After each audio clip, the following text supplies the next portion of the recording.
Need to cancel order on CNFans? Then here's a step-by-step process on how you can easily cancel the order on CNFans.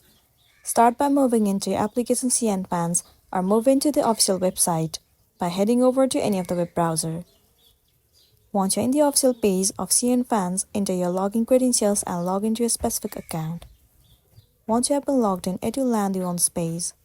Once you're in this specific page, you will need to head over to your account at the bottom right corner of the screen.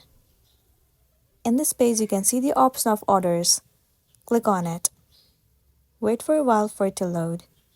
In this page, you will be able to see all of the orders that you have made on CNFans.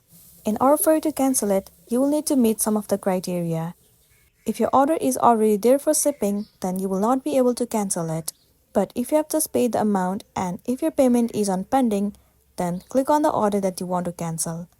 After that, click on cancel at the bottom right corner of the screen. State the reason why you want to cancel it and then click on confirm. After that, your order will get cancelled and then you'll be good to go. So that's a wrap for this video. If this video helped you out, give it a like and check out our next tutorial. Thank you.